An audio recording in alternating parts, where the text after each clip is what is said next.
An Alberta man has been sentenced to 4 months in jail in a case that got a lot of attention right across the country. His wife will serve 3 months of house arrest. This for the meningitis death of their 19-month-old son. Both David and Colette Stephan will be put on 2 years probation. They were found guilty of failing to provide the necessities of life to their son Ezekiel.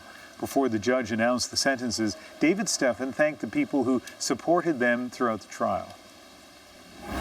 We just want to say thank you so much for all the love and support through all of this. Even despite all of the misinformation that's been out there that's turned so many people against us needlessly. That's ostracized us, divided us from the average person. We appreciate all those who have saw through, saw the truth, saw the underlying matter that was here, and have come out and shown their support and their love. Well, the circumstances that led to the death of their son and their couple comments like that have created a lot of controversy. Sarah Galashan is back with this story. Sarah. Yeah, well, Ian, to start off, the difference in the sentences that Colette and David each received.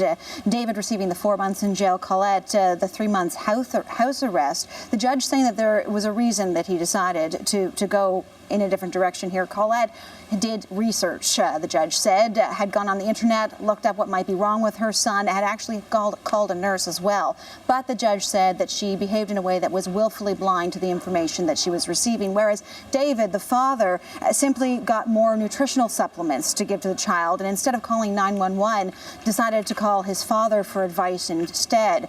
They do have to do community service, as you say. They also have 3 other children, as you've seen in those pictures, and those 3 other children are going to have to attend medical appointments with a doctor every 3 months during, I believe, until the end of that probationary period. Now, the Stephan family did have a lot of supporters who came to court to support them during this sentencing. They gathered outside the courthouse as well. They went inside for the 90 minutes that it took the judge to give these sentences.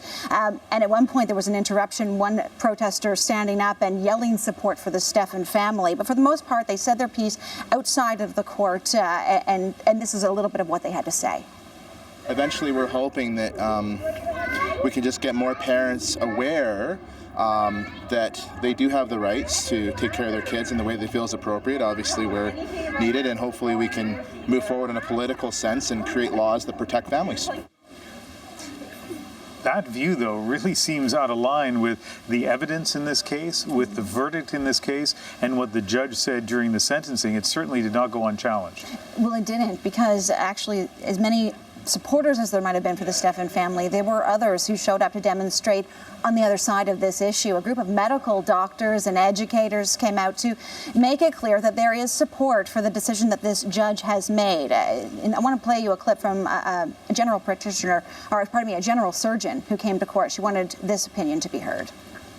Well, we're here today because basically we think it's a shame that these protesters here think that the only injustice that's occurred is an infringement on their parental rights. And in fact, as a mother, I would like to respectfully remind them that parenting is a responsibility and not a right. In Canada, we have a legal precedent that says that you cannot impose your personal views on your children in a way that endangers their life. And in fact, those children have a right to grow up, to become independently thinking adults, and to form their own moral judgments at that time. And that's why we're here. Just a quick note, in case of Colette's sentence to the house arrest, there are some exceptions. She will be allowed to leave the house to go to church, and Ian as well, to take her other 3 children to the doctors. All right, Sarah, thank you very much.